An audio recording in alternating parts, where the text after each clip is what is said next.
본 방송에서 제공하는 투자 정보는 투자 판단에 대한 조언입니다. 방송에서 제공하는 주식의 가치, 가격 상승 및 가격 하락에 대해서는 방송사에서 보장하지 않습니다. 슈퍼스탁 발굴 프로젝트 글로벌 슈퍼스탁의 김민아입니다. 최근 해외 투자에 대한 관심이 날로 증가하고 있습니다. 그래서 저희 프로그램 글로벌 슈퍼스탁은 해외 선물부터 중국 주식, 암호화폐까지 전 세계를 대상으로 유망 투자 종목을 발굴하고 시시각각으로 변하고 있는 전 세계 이슈들을 진단해서 시청자분들께 올바른 정보를 드리고자 합니다. 1시간 동안 함께 하시면서 해외 이슈 진단 그리고 매매 전략까지 한눈에 받아가시기 바랍니다. 저희 방송은 서울경제TV 홈페이지와 톡스타 홈페이지를 통해서 더욱더 깊이 있는 정보들 받아가실 수 있습니다. cntv.co.kr, 톡스타.co.kr을 통해서 또 참여하시기 바랍니다. 참고로 본 방송에서 제공하고 있는 정보는 투자 판단에 대한 조언일 뿐 주식의 가치나 수익률을 보장하고 있지 않습니다. 저희 서울경제TV는 자본시장법을 준수하여 1:1 투자상담, 유사수신 행위, 무인가 영업행위, 불법 대여계좌 홍보 및 가입 권유 등 모든 불법 사항들 아주 엄중하게 금지하고 있습니다. 네, 최근 국내 증시 FTA 협상 결과에 따라서 흐름을 유지를 했었는데요. 어제 뉴욕 증시가 또 하락을 했습니다. 이 부분 학습 효과를 계속 유효하게 지켜나갈지 확인하고 오겠습니다. 네, 먼저 코스피입니다. 네, 1.29%나 떨어지면서 2,420선으로 흘러가고 있습니다. 매매 동향 한번 살펴볼게요. 기관과 외국인이 또 쌍끌이 매도 중인 부분 확인이 되고 있습니다. 네, 이어서 코스닥 지수도 볼게요. 역시나 1.27% 떨어지면서 847선까지 내려왔습니다. 네, 매매 동향을 한번 살펴보시면 현재 기관이 금융투자를 위주로 좀 팔고 있는 부분이 보여지고 있습니다. 네, 국내 증시의 흐름 여기까지 짚어봤습니다. 자, 이제 본격적으로 저희 글로벌 슈퍼스탁 문을 활짝 열도록 하겠습니다. 첫 번째 코너는요, 해외 주요 이슈들을 진단하는 시간이죠. 글로벌 이슈 앤 가이드 시간인데요. 오늘은 수요일입니다. 해왕 멘토님과 함께 할게요. 먼저 인사부터 나눌게요. 안녕하세요. 네, 여보세요. 네, 현재 지금 네트워크 통신의 문제로 흐름이 좀 이어지지 않고 있습니다. 좀 연결 이후에 잠시 보도록 하고요. 지금 해외 선물 시황 어떻게 흘러가고 있는지 먼저 스탁으로 확인하고 갈게요. 네, 나스닥 지수입니다. 현재 0.01% 소폭 오르면서 6,562선 유지하고 있습니다. 네, S&P 500 지수 역시 오르고 있는데요. 2,618선까지 올라온 부분 확인이 되고 있고요. 네, 달러 인덱스는 현재 계속 보합권 유지하고 있는 것 같습니다. 0.1% 좀 내리면서 89선 유지하고 있습니다. 네, 골드는 오르고 있습니다. 1,350달러에서 거래 중인 부분이 확인되고 있고, 네, 이어서 마지막으로 크루드 오일 살펴볼게요. 네, 0.6% 내리면서 64달러 지금 현재 거래 중인 부분 확인이 됐습니다. 네, 바로 이어서 저희 해외 이슈 진단할 두 가지 이슈 보겠습니다. 자, 첫 번째 글로벌 이슈입니다. 일본 중앙은행의 급작스러운 국채 매입 축소에 전 세계 금융시장이 출렁이고 있다라는 소식인데요. 사실 이 기사는 1월 달에 나왔던 기사입니다. 그래서 이 시점에 왜 우리 멘토님께서 해당 기사를 들고 오셨는지 잠시 후에 잠깐 여쭤보겠습니다. 네, 다음 이슈 볼게요. 미중 간의 무역 전쟁의 여파로 안전자산인 엔화와 미국채에 자금이 몰리면서 급등세를 이어가고 있다라는 뉴스입니다.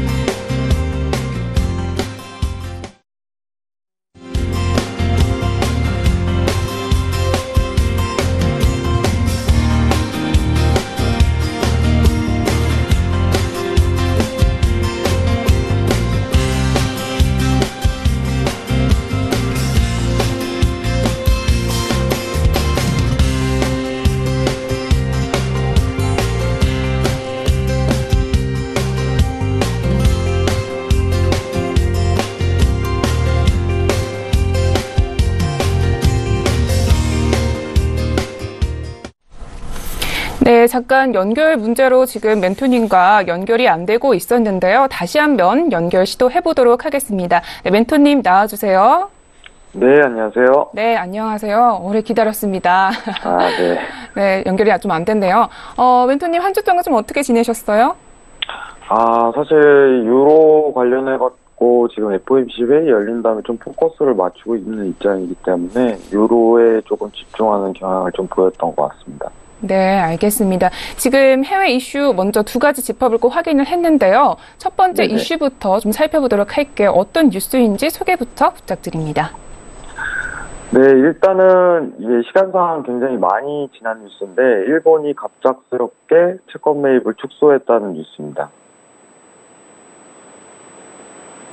새롭게 채권 매입 축소를 했는데요. 이 부분이 어떤 의미를 담고 있고 또 현재 이 기사를 왜 또 선정을 해주셨는지 이유에 대해서 좀 궁금한데요. 설명 부탁드릴게요. 네, 일단은 채권 매입 축소라는 거는 국가가 어느 정도 통화 정책상 양적 완화를 충분히 이루어졌다 판단이 들 때 시행하는 정책인데요. 이 테이퍼링이란 게 통화상 앞으로 엔화에 엄청난 강세를 이끌 수 있는 하나의 요인이 되는데 중요한 내용은 지금 현재 일본 통화정책상 테이퍼링이라는 정책을 꺼내지 않았음에도 불구하고 BOJ 일본 중앙은행에서 채권 매입을 갑작스럽게 축소했다는 내용이죠.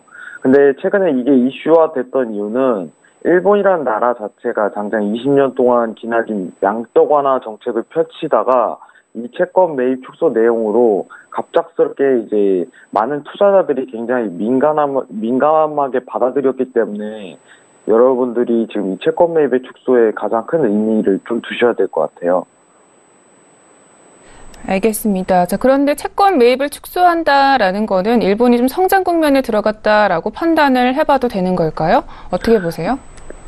그럼 사실 이 기사 자체가 갑작스럽게 채권 매입에 축소한 부분으로 시장 장세가 놀랐던 부분인데 중요한 거는 이거 가지고 앞으로 성장 국면에 접어들었다 이렇게 판단하기보다는 굉장히 애매한 구석이 있어요. 그렇기 때문에 이거 가지고 지금 갑론을박이 계속 일어나고 있는 상황이고 일본이 긴축을 전환하는 의미냐 아니냐 하는 지금 이 국면이거든요.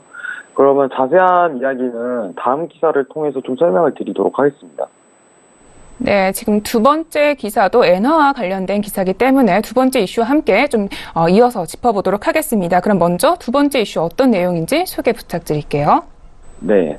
두 번째 이슈는 엔화의 초강세를 뜻합니다. 현재 시장 상황에서도 아직도 엔화의 강세장이 두드러게 나오고 지금 있는 국면인데 그러면서 같은 안전자산으로 여겼던 채권 가격에 대한 급등도 조금 덧붙이는 설명을 하고 있습니다.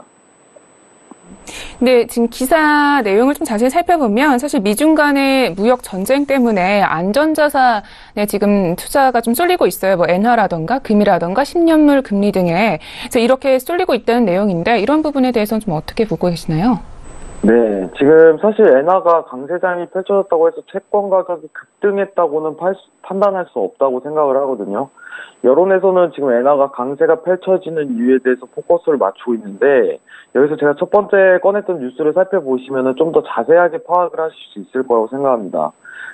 지금 엔화가 반등 시기는 정확히 채권 매입을 축소를 갑작스럽게 한 시점이죠. 1월 초에.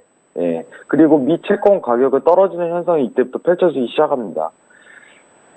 단순히 채권 가격이 급등했다고 해서 나오는 맥락은 좀 맞지 않는다고 판단하고 지금 미 채권은 일단 조정 분위기만 나올 뿐이지 아직까지 상승장으로 접어들었다 판단할 수 있는 시기는 아니라고 생각하거든요. 그러면은 미 중간 무역 전쟁보다는 채권 매입에 대한 축소를 이유로 엔화가 강세가 펼쳐졌다는 부분이 좀 더 맞고 채권 매입에 대한 축소 부분으로 미 채권 가격 자체가 아직도 하락 국면에 머물고 있다 이렇게 판단하는 게 좀 더 맞겠습니다. 그리고 지금 엔화가 양적 완화를 좀 축소하기 시작하면은 미 채권 가격도 매도하는 상황이 열리는데 그러면은 채권 가격이 더 떨어질 가능성을 제기하는 겁니다. 그렇기 때문에 뉴스 자체에서는 미중 간 무역 전쟁보다는 일본 통화 정책에 좀 더 포커스를 맞추는 게 맞다고 생각합니다. 그러면 앞으로 엔화 같은 경우는 일본이 좀 테이퍼링을 본격화할 경우에 좀 더 상승할 여지가 있고 미국 채권 가격 같은 경우는 어떻게 흘러간다라는 말씀이신 거죠? 지금 테이퍼링을 만약에 이제 정확하게 BOJ에서 우리 이제 테이퍼링을 시작하겠다 하고 공식적인 발표가 나온다면은 지금 유로라든가 미국이라든가 테이퍼링을 할 때 가격이 엄청나게 1년 동안 급등하는 현상이 이어졌었거든요. 그럼 일본도 이러한 과정을 똑같이 겪을 가능성이 굉장히 커요. 그리고 중요한 거는 채권 매입에 대한 축소 자체는 이제 거기에 이제 미국 채권도 포함되어 있기 때문에 채권 가격이 더 떨어질 가능성에 대해서 하나의 통화 정책을 통해 가능성을 굉장히 크게 내다볼 수 있다는 겁니다. 그러면은 만약에 일본 BOJ에서 공식적으로 기간이랑 앞으로 축소하느냐 이런 식으로 공식적으로 이제 보고가 이루어진다면은 엔화가 엄청난 강세장이 이루어지니 그때는 이제 많은 투자자분들이 엔화의 강세로 매수 부분으로 좀 더 포커스를 맞추고 매매하시면 좀 더 매매가 수월할 거라고 판단이 듭니다. 결국 지금 일본의 테이퍼링 시점이 좀 중요할 것 같은데요. 미리 조금 매수의 포지션을 두는 건 어떨까요? 사실 테이퍼링을 언급하지 않은 상황에서 1월에 채권 매입의 축소를 일부분 했다고 해서 지금 판단하는 건 굉장히 이르다고 생각하고요. 어쨌든 간에 유로도 정책상 보고가 정확히 이루어지고 통화 정책상 우리 언제 시작하겠다 이런 식으로 결과가 나온 다음에도 충분히 매수할 지점을 포착할 수 있었어요. 그럼 일본도 마찬가지라고 생각을 합니다. 지금은 뭐 상당히 많은 그 상승장이 조금 이루어졌다고 판단할 수 있겠지만은 정확히 언제 시작하겠다고 일본 BOJ에서 공식적인 발언이 있은 뒤에 매수를 주셔도 늦지 않는다고 좀 언급드리고 싶습니다. 지금은 사실 아직 일러요. 제 개인적인 의견으로는. 알겠습니다. 좀 차근차근 보시라는 말씀까지 잘 들어봤습니다. 이렇게 두 가지 이슈를 잘 짚어봤고요. 이번엔 이 이슈 두 가지를 바탕으로 해서 이제 가이드 매매 전략 잘 세워봐야겠죠. 오늘도 가이드 준비해 주셨다고 하는데요. 네, 멘토님 오늘의 가이드 한 줄 평은요? 네, 앞으로 BOJ 통화 정책에 주목하라. BOJ 통화 정책에 주목하라. 역시 우리 이슈와 관련된 아주 실질적인 멘트를 좀 주셨습니다. 이 부분에 대해서 좀 설명 좀 부탁드릴게요. 예, 1월부터 기반으로 좀 본다면은, 차트상 기반을 본다면, 채권 매입의 축소 시기에 따라 미국 채권 가격도 떨어지는 현상이 펼쳐집니다. 그러면 이 앞으로 방향성 자체가 일본 BOJ를 통해서 미 채권 가격의 변동이 이루어질 가능성이 굉장히 크게 된다는 점을 시사하고 싶습니다. 이상입니다. 네. 우리 멘토님 같은 경우에는 좀 일본 엔화에 대해서 계속 말씀 많이 해주시는 것 같아요. 혹시 특별히 일본에 관련해서 좀 관심이 있으신 건가요? 아니면은, 어떤 이유에서 엔화 관련해서 좀 이슈를 짚어주시는 건가요? 사실 이제 테이퍼링이라는 걸 제가 언급드렸는데 테이퍼링을 시작하게 하면은 이제 쉬지 않고 올라갈 가능성이 굉장히 크기 때문에 수익을 많은 투자자분들이 수익 내기 굉장히 원활한 장이 펼쳐질 수 있어요. 한 방향성으로. 그러면은 수익이 좀 더 극대화되고 아주 방향성 하나만 고집한다면은 1년 내내 좀 안정적인 매매장을 유리하게 이끌 수 있는 타이밍이 되지 않을까 생각하기 때문에 테이퍼링이라는 정책을 지금 꺼내기 바로 직전인 일본 자체가 굉장히 집중할 포커스를 맞출 필요가 있겠다 이런 생각에서 계속 언급을 드리는 거고 앞으로 이 정책 자체에서라든가 BOJ 통화 정책을 좀 더 포커스를 맞추시면은 엔화에서도 큰 수익을 거두실 수 있을 거라고 생각하기 때문에 계속 언급을 드리는 부분이 있습니다. 네, 알겠습니다. 투자자분들이 조금 더 손쉽게 수익을 낼 수 있는 부분이라서 말씀 주셨다고 했습니다. 자, 그렇다면 이 가이드에 좀 맞춰서 구체적으로 오늘의 매매 전략을 살펴봐야 될 것 같은데요. 기술적 분석을 통해서 오늘의 매매 전략까지 설명 부탁드립니다. 오늘 매매 전략은 사실 이제 미국 채권에 대한 한 번 더 매도를 볼 수 있는 시기가 올 것 같다고 판단이 들거든요. 일단 일봉상 이제 기준 추세대인 이 지점인 121-10 이 자리에서 이제 매도 포지션을 한 차례 노려보시면은 나쁘지 않은 오늘 데일리 매매 수익이 이루어질 가능성이 굉장히 크다. 이 부분을 좀 시황을 좀 전해드리고 싶어요. 왜냐면은 지금 BOJ에서 채권 매입은 이번에 어떻게 유지를 하겠다 이런 언급 자체가 나오지 않은 상황이기 때문에 이 추세대가 좀 강력하게 지지받을 가능성이 굉장히 크다고 판단하고 여기 인근에서 122-08 인근에서 매도 부분을 조금 고려하시면은 오늘 기대 수익이 조금 더 날 듯 보입니다. 이상입니다. 네, 알겠습니다. 오늘의 말씀 잘 들어봤고요. 그럼 저희는 멘토님과 다음 주 수요일에 또 만나도록 하겠습니다. 오늘 말씀 모두 고맙습니다. 네, 감사합니다. 네, 글로벌 이슈앤 가이드 정리 후에 저희는 차이나 이슈앤 가이드로 돌아올게요.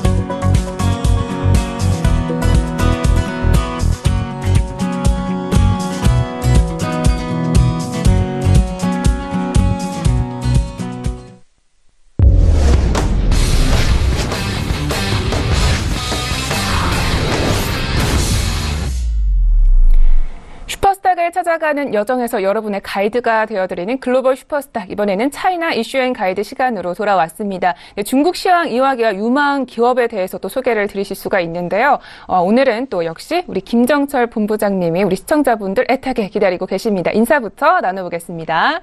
네, 안녕하세요. 네, 안녕하십니까. 네, 오늘 조금 표정이 좀 어두워 보이시는데 무슨 일 있으세요? 표정이 어둡진 않고요. 잠시만요. 제가 조명 하나 안 켰네요. 잠시만요. 네. 일단은, 제가 봤을 때는, 오늘 좀 시장이, 뉴욕장이 조금 하락하면서 좀 시점 이슈로 좀 밀릴까봐 좀 걱정이 돼서 표정이 조금 안 좋았던 겁니다. 알겠습니다. 그러면 어떻게 좀 흘러가고 있을지, 우리 본부장님과 잠시 후에도 보도록 하겠고요. 전거래 우리 중국 시장은 좀 어떻게 끝나는지 마감 시황부터 이야기 들려주세요. 네, 무역전쟁 우려 완화 때문인가요? 살짝 이제 좀 반등을 해주긴 했는데, 썩 시원하게 반등한 편은 아니다. 뭐 이렇게 좀, 보시면 전체적으로 좀 맞으실 것 같습니다. 지금 상해종합 같은 경우는 1% 정도 반등을 했고요. 이게 상해종합 차트를 보고 계시고요, 지금. 홍콩 항생지수는 0.79% 정도 상승을 했고, 그 다음에 선전 성분지수, 창업한 지수, 그러니까 중소형주로 점점 내려갈수록 좀 급등세가 좀 나왔습니다. 그래서 그렇게 급등세가 나오긴 했지만, 지금 제가 봤을 때는 이 부분이 추세적으로 좀 유지시키기에는 아직까지는 뭐, 이렇게 좀 쉽진 않다. 뭐, 이렇게 좀 보여지고요.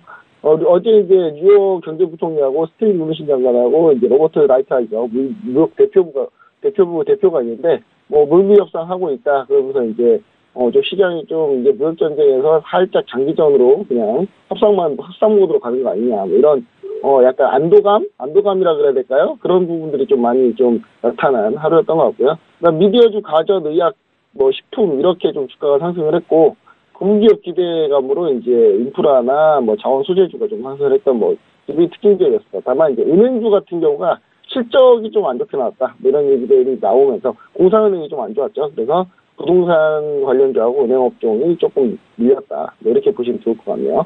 그리고 지수 보시면은 지금 현재 레벨대 3,100선은 다 이제 잘 지켰고요. 그 다음에 이제 그 다음 레벨대 저항인 이제 3,262 이 부분을 가야 되는데 얘가 이제 갭으로 밀렸던 자리이기 때문에 갭으로 빠르게 메꿀 줄 알았더니 이제 좀 시간이 걸리지 않을까. 오늘 이제 전일 뉴욕장이 좀 안 좋게 되면서 그렇게 좀 생각을 해볼 수 있겠습니다.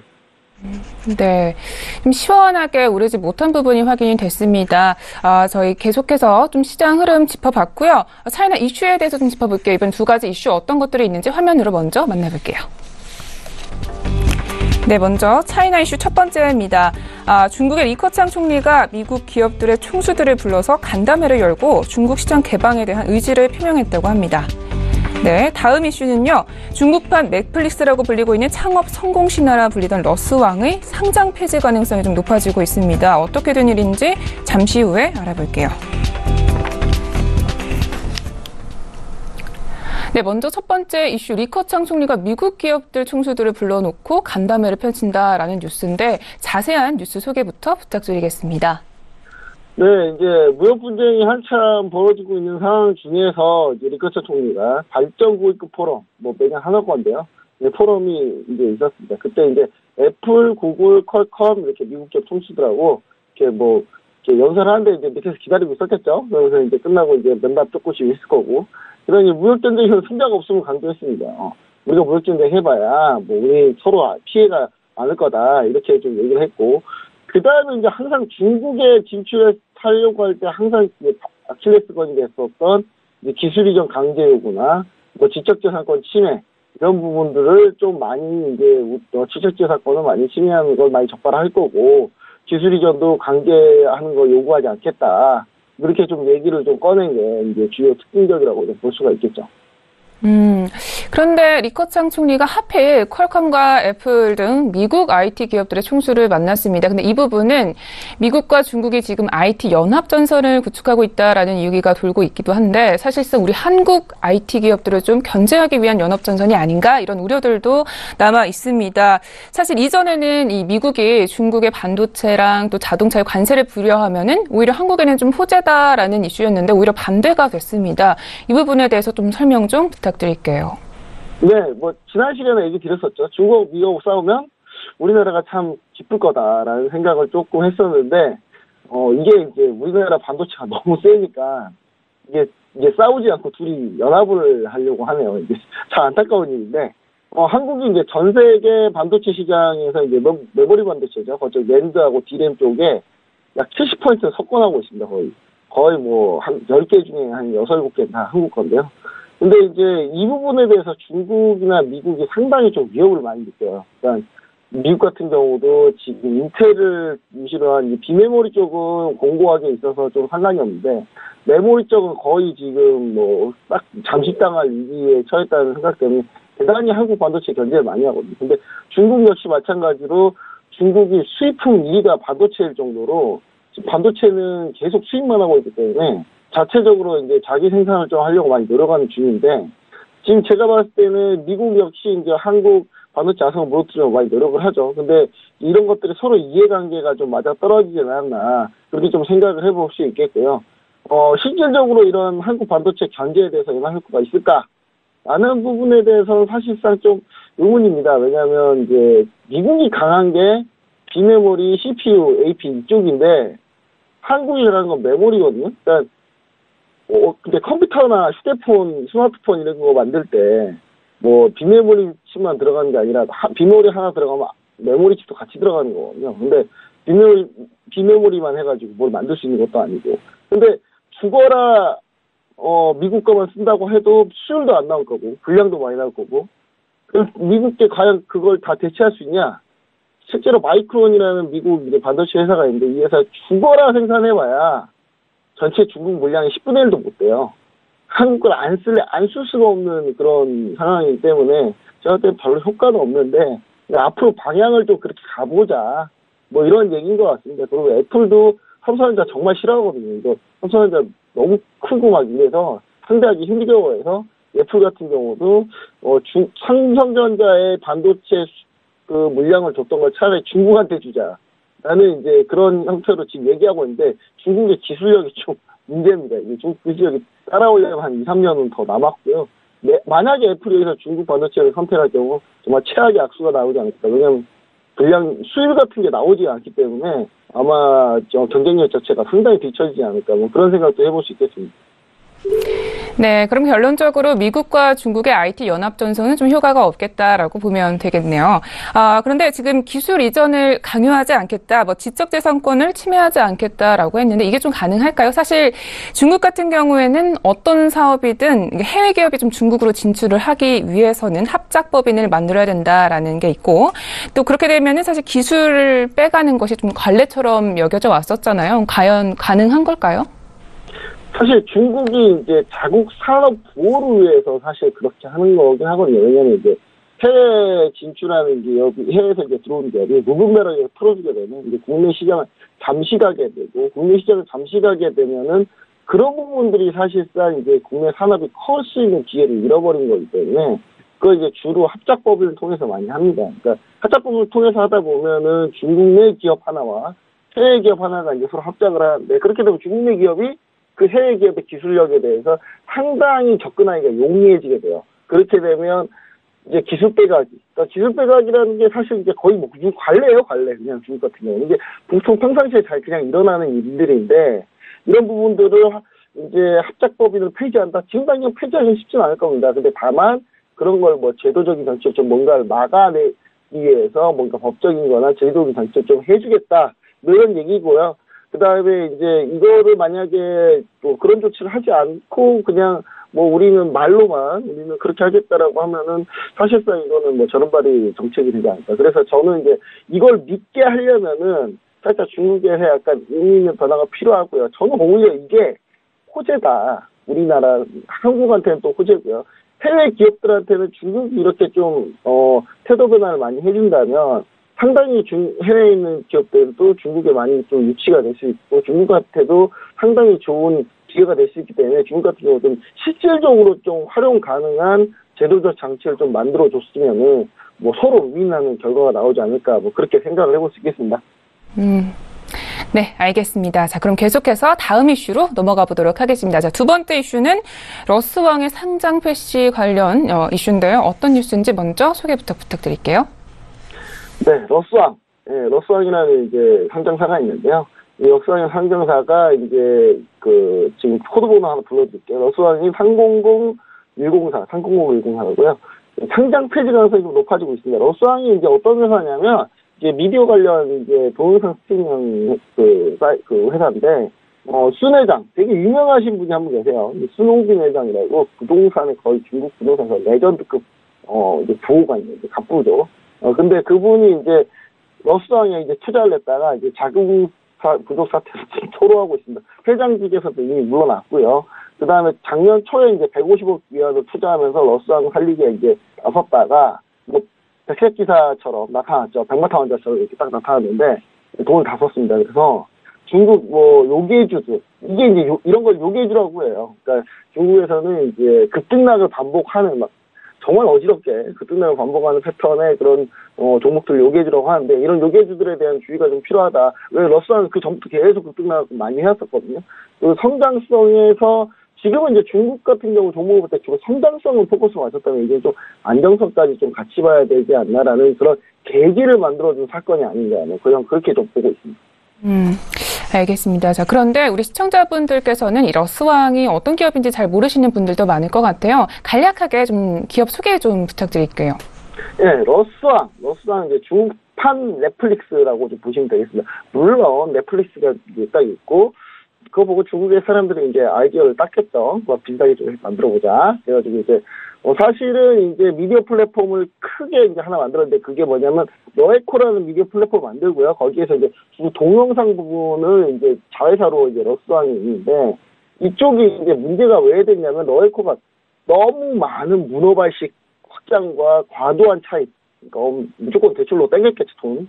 많이 이제 사업을 막 늘리려면 돈이 필요하잖아요. 그래서 막 땡겼습니다. 근데 돈을 땡겼는데 이제 이런 부분들이 채무 증가로 좀 위기에 몰렸고, 그래서 이제 그 위기에 몰렸을 때 이제 순홍빈 회장이 투자에도 귀재거든요, 이분이. 이제 순홍빈이 딱 보고 있다가, 이거 내가 투자하면 되겠다라는 생각하고 딱 투자를 했는데 결과가 지금 좋지 않은 그런 상황이 된 겁니다. 그래서 지금 이제 투자에 실패를 하게 됐고요. 그런 부분들 때문에 지금 러스왕 같은 경우가 더 이상 이제 버티지 못하고 상장 폐지 위험까지 가지 않을까라는 얘기가 지금 나오게 된 거죠.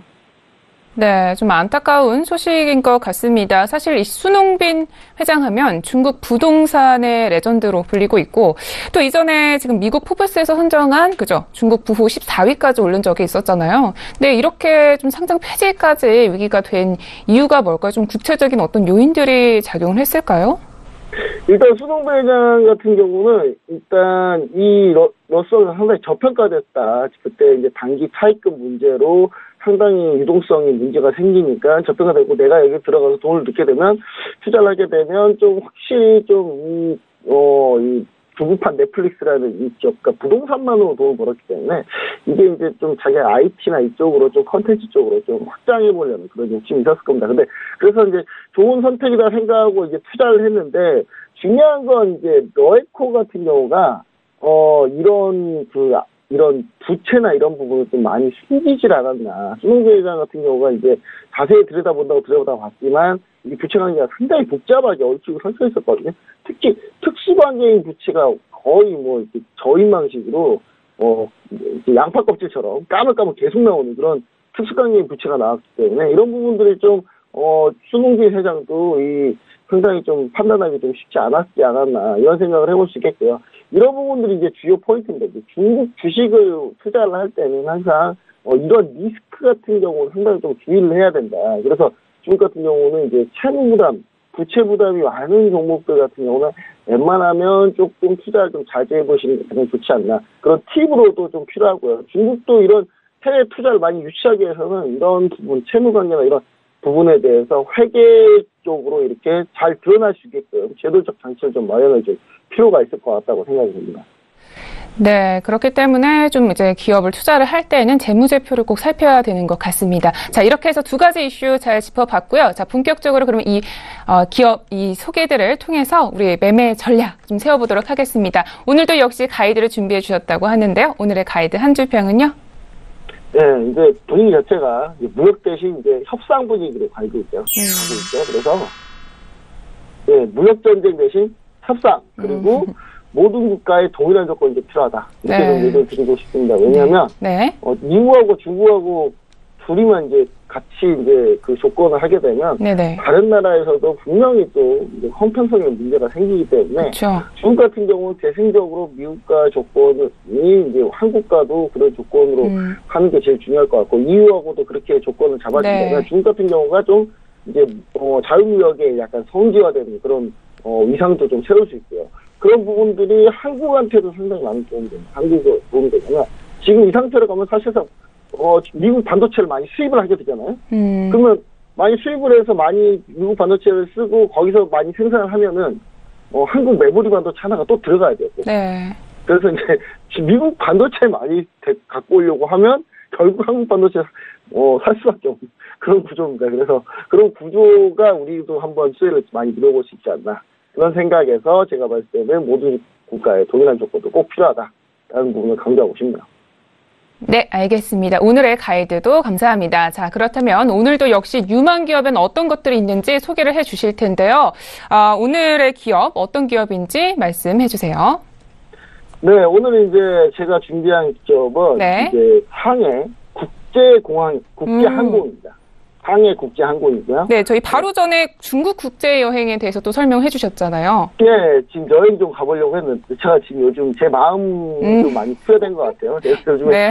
많이 피곤해서 여행 가고 싶고 막 이런 상황인데 그런 네. 분들 자꾸 이제 여행 관련주를 한 거 물론 그런 이유는 조금 네. 있습니다. 네. 사실 다른 이유가 어떤 이유가 많냐면 요즘에 여행 이제 중국 같은 경우가 점점 여행을 점점 많이 가고 있습니다 지금. 네. 아직도 한국의 GDP 성장률에 비한 여행객 수보다 중국 GDP 성장 여행객 수가 3분의 1도 안 돼요. 그러니까 앞으로 최소 한 200% 이상 성장을 할 수 있다라고 좀 보여지고요.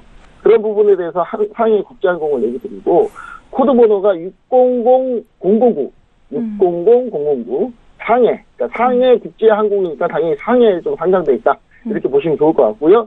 상해 국자위 산하의 국유기업입니다. 사실 다 공기업이죠. 공기업인데 상해 푸동항공을 좀 운영하고 있고요. 중국 최대의 국제 허브 항공입니다. 그리고 터미널 관리, 화물 처리, 공간 인대업. 공간 인대업이라고 하면 뭐 이제 공항 청사에다가 면세점 인대해주고 뭐 이런 거 하겠죠. 우리나라 인천국제공항은 똑같습니다.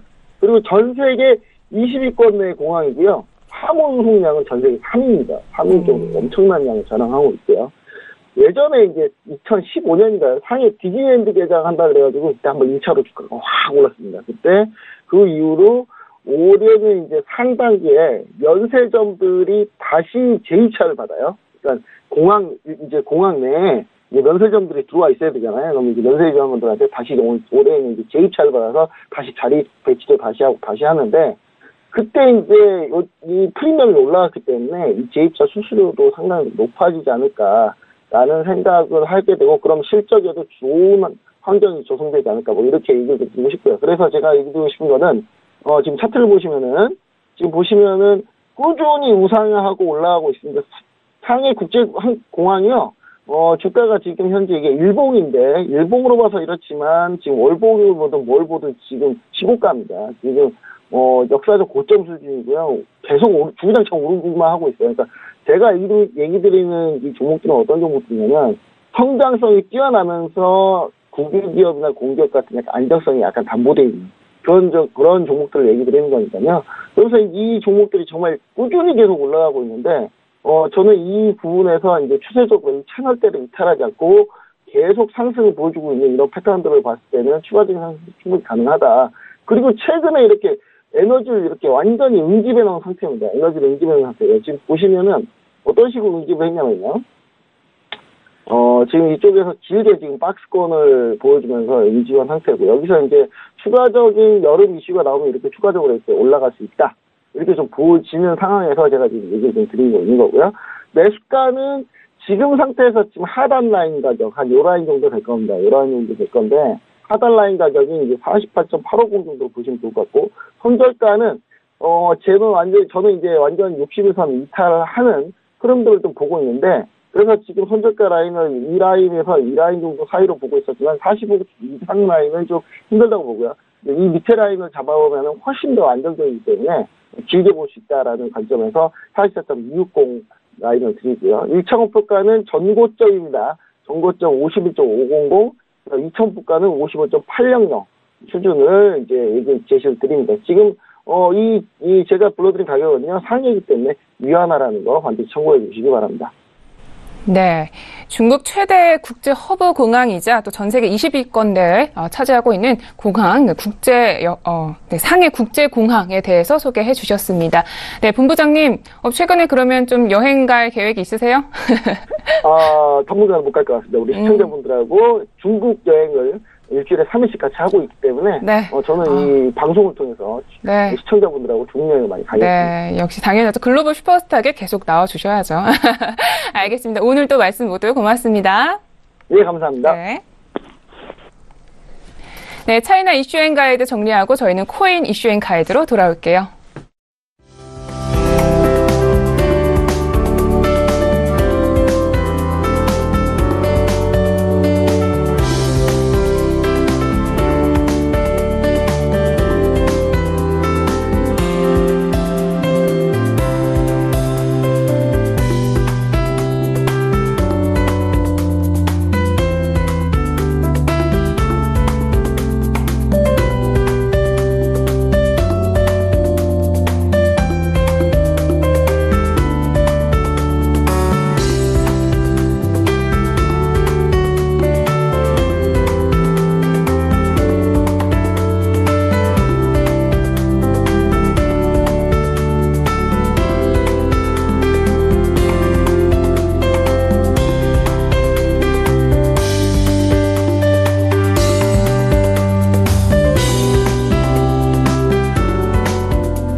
네, 많이 기다리셨습니다. 암호화폐 관련해서 엄선된 정보만 드리고 있는 저희 글로벌 슈퍼스타의 자랑 시간이죠. 코인 이슈앤 가이드 시간으로 돌아왔습니다. 자, 오늘에는 저희 윤진 멘토님이 저희 시청자분들을 만나기 위해서 직접 스튜디오에 나와주셨습니다. 인사부터 나눠볼게요. 안녕하세요. 네, 반갑습니다. 네, 반갑습니다. 이렇게 직접 나와주셔서 너무 감사합니다.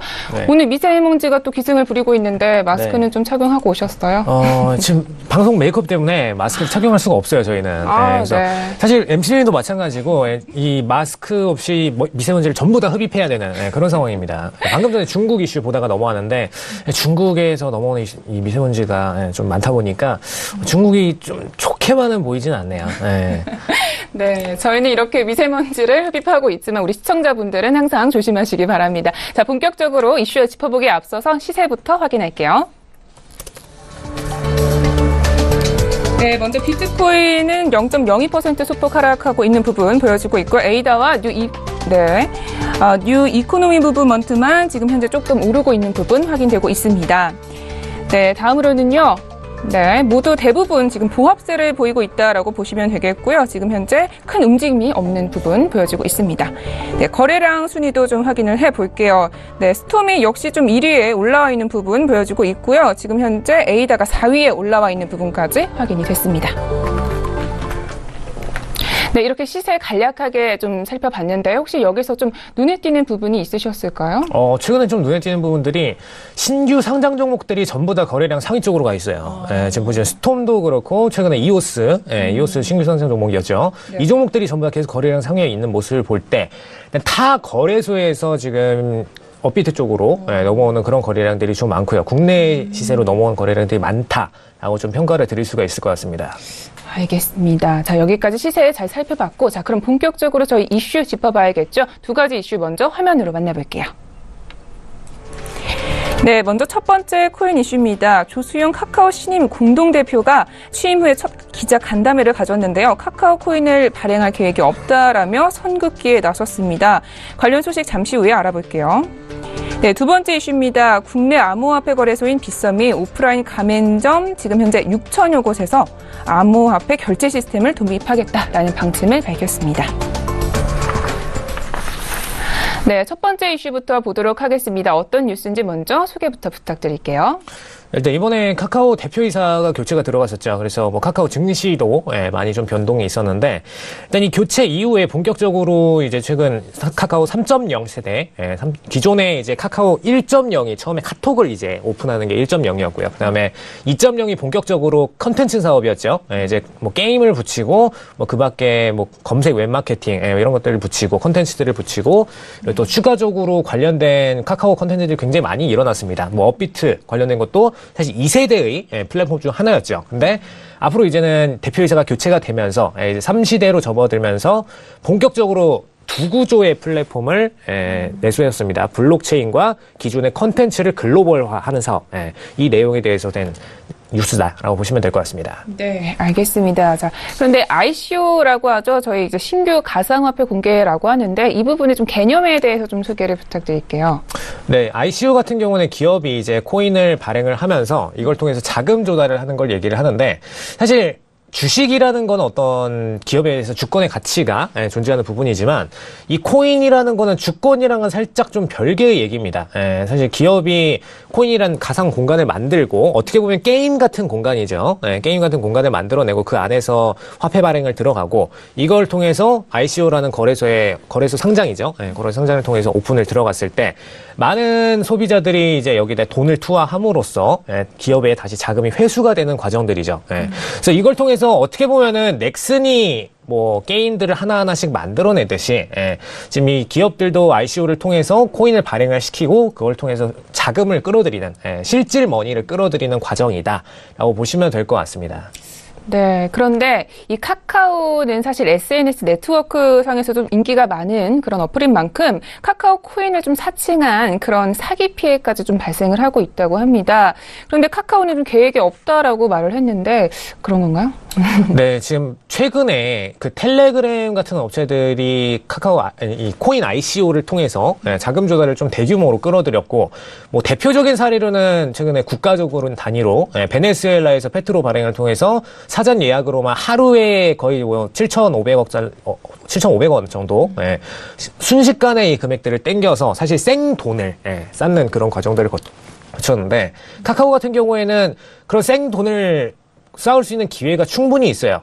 그리고 업비트라는 플랫폼도 가지고 있고 수많은 유저들도 갖고 있습니다. 근데 그럼에도 이제 코인을 발행해서 굳이 ICO를 통해서 본인들의 자산을 늘릴 그런 생각이 없다라고 좀 발표를 했는데 사실 이 부분은 추후에 변화가 있을 수 있습니다. 카카오가 지금은 어떻게 보면은 돈이 넘쳐나는 거예요.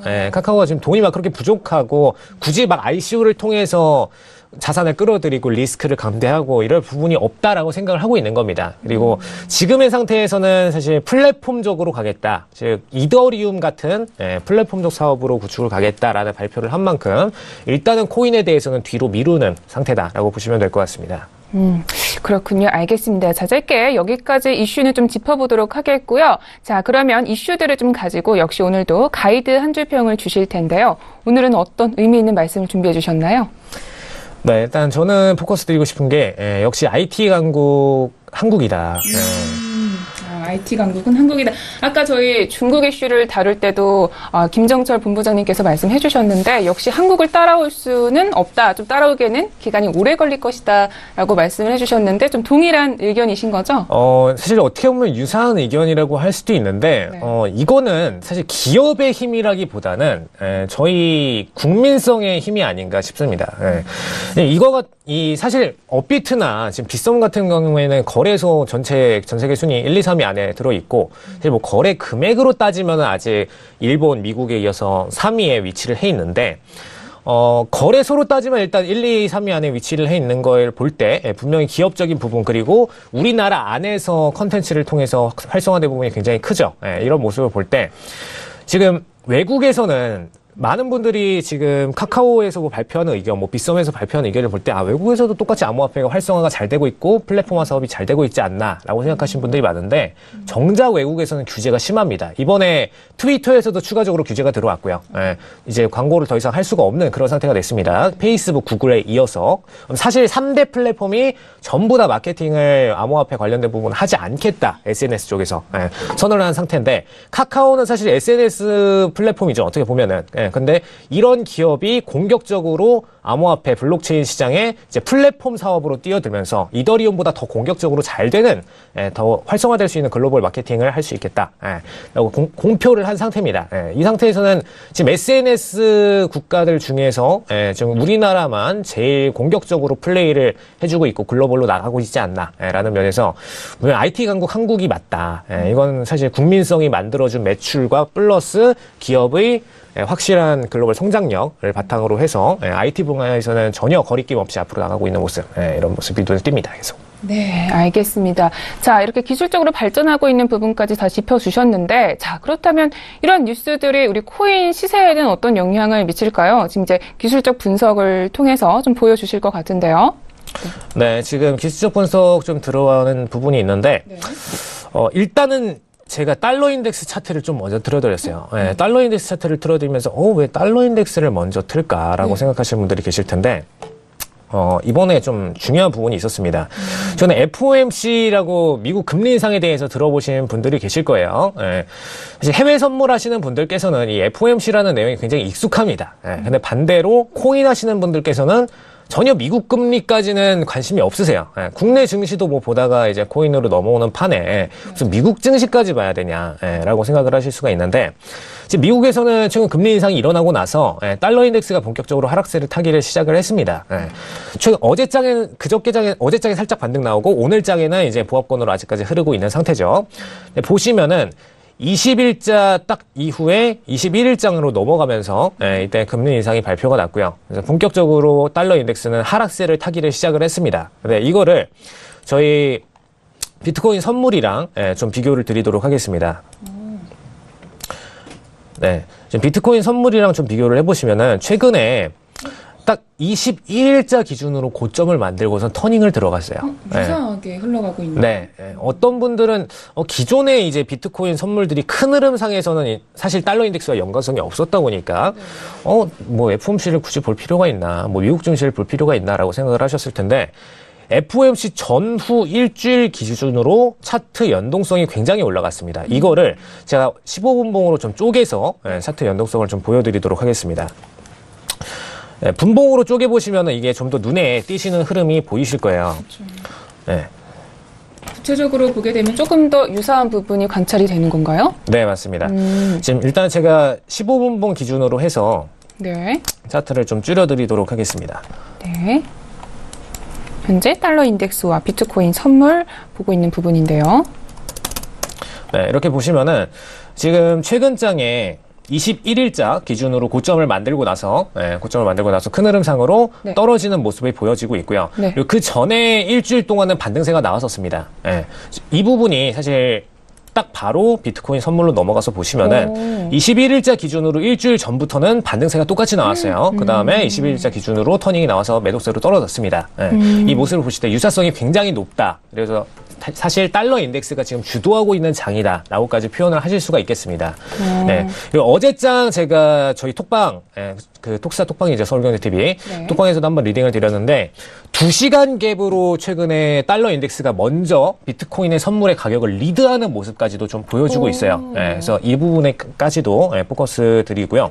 그 부분 정확하게 좀 차트상으로 보고 싶은 분들은 좀 톡방에서 자세히 설명을 드리도록 하겠습니다. 지금 시간이 많이 없기 때문에. 네. 그렇게 되면은 저희 비트코인을 투자를 하시는 분들도 꼭 해외 선물, 특히 달러 인덱스를 봐야 하는 거겠네요. 네, 달러 인덱스를 좀 집중적으로 보셔야 되고요. 그다음에 골드 종목까지도 보시면 좋은데 그 종목에 대한 설명까지는 지금 오늘 장에 설명드리기는 좀 쉽지 않을 것 같고요. 자, 업비트 쪽으로 넘어가서 이쪽 안에 차트를 좀 보면서 말씀을 드리도록 하겠습니다. 네, 알겠습니다. 지금 보시면은 최근 장에 지금 비트코인 선물 기준으로 7,700선. 제가 저저번 주에 첫 방송할 때 7,700선에서 저희가 매수를 쳐서 수익 방향으로 올라가고 있다라는 부분을 리뷰를 한번 드렸을 거예요. 근데 이 선에서 지금 최근 이틀 전에 반등이 나와서 7,700선 기준으로 약반등이 나왔습니다. 근데 지금 다시 또 떨어져 주고 있어요. 다시 또 떨어져 주고 있는 만큼 7,700선을 재도달할 경우에는 지금 현물 기준으로도 밀릴 가능성이 굉장히 높습니다. 그렇기 때문에 좀 비트코인 현물 기준으로 말씀을 드리자면은 지금 800선입니다. 800선 기준으로 돌파가 나올 경우에 환율 전환하면은 7,700 기준이 800 정도 됩니다. 여기서 떨어지게 되면은 추가적으로 하락세가 지금 700선대까지도 열릴 수가 있다.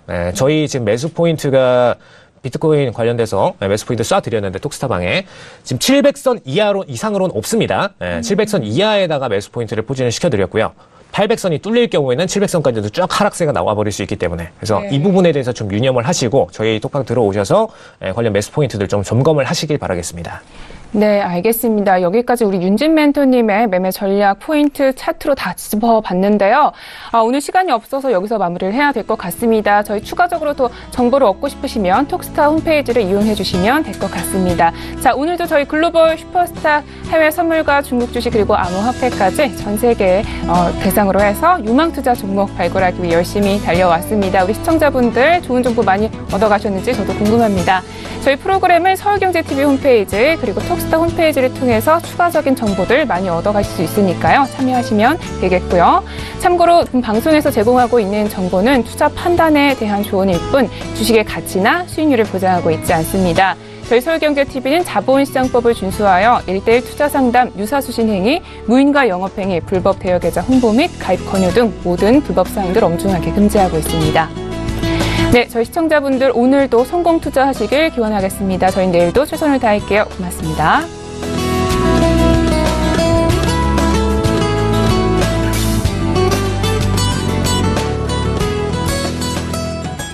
본 방송에서 제공하는 투자 정보는 투자 판단에 대한 조언입니다.